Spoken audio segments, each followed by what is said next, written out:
Hi friends, ഇന്നത്തെ വീഡിയോയിൽ അമ്മ മുറുക്കുണ്ടാക്കുന്നൊരു വീഡിയോ ആണ്. വൈകുന്നേരം അപ്പോൾ അമ്മ ഉഴുന്ന് വറുക്കുന്നുണ്ട്. അപ്പോൾ ഞാൻ ചോദിച്ചു എന്തിനാ അമ്മ ഉഴുന്ന് വറുക്കുന്നതെന്ന്. അപ്പോൾ അമ്മ പറഞ്ഞ് മുറുക്കുണ്ടാക്കുവാന്ന്.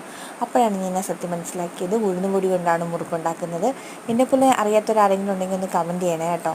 നമുക്ക് തിന്നലേ ശീലമുള്ളൂ, ഉണ്ടാക്കി ശീലമില്ലല്ലോ. അതൊരു കുറ്റമാണെന്ന് ചോദിച്ചാൽ പറയാനും പറ്റത്തില്ല. അങ്ങനെ അമ്മ മുറുക്കിന് മാവെടുത്ത് വട്ടത്തിൽ പീച്ച് വെക്കുന്നുണ്ട്. നമ്മെ ഹെൽപ്പ് ചെയ്യുന്നത് അച്ഛനാണ് കേട്ടോ. അച്ഛനൊരു പീച്ച് വെച്ചേക്കുന്ന മുറുക്കെടുത്തോണ്ട് പോയി എണ്ണയിലിട്ട് നല്ലോണം മുറിച്ചെടുക്കുകയാണ്. അങ്ങനെ അമ്മയുടെ മുറുക്ക് റെഡി ആയിക്കൊണ്ടിരിക്കുകയാണ്. കുറച്ചൊക്കെ റെഡി ആയിട്ടുണ്ട് കേട്ടോ. ഇടയ്ക്കൊക്കെ വന്ന് ഞാൻ ടേസ്റ്റ് ചെയ്ത് നോക്കിയതാണ്, കുഴപ്പമില്ലായിരുന്നു, കൊള്ളാം, നന്നായിട്ടുണ്ടായിരുന്നു. ഞാൻ വീഡിയോ എടുക്കുന്ന സമയം പാറക്കുട്ടി എൻ്റെ ഇരിക്കുകയായിരുന്നു കേട്ടോ. പാറക്കുട്ടി ഇങ്ങനെ നോക്കിക്കൊണ്ടിരിക്കുക, എന്തു ഈ അമ്മ ചെയ്യുന്നതെന്നുള്ളത്. അടുപ്പത്ത് വെച്ചാണ് കേട്ടോ ഞങ്ങൾ മുറുക്കുണ്ടാക്കുന്നത്. അങ്ങനെ ക്യാമറ നേരെ മുറുക്കിൽ നിന്ന് നേരെ പാറക്കുട്ടിയിലേക്ക് ഫോക്കസ് ചെയ്തിട്ടുണ്ട്. പാറക്കുട്ടി കുറച്ച് നേരമൊക്കെ നോക്കിക്കൊണ്ടിരുന്നു. പിന്നെ ഇത് താഴെ വേണമെന്നും പറഞ്ഞ് താഴോട്ട് നോക്കുന്നതും കണ്ടു. അപ്പം ഞങ്ങളുടെ വീഡിയോ ഇഷ്ടപ്പെട്ട് കഴിഞ്ഞാൽ എല്ലാം ലൈക്ക് ചെയ്യാനും സബ്സ്ക്രൈബ് ചെയ്യാനും മറക്കല്ലേ. Tata bye bye, see you, happy Onam.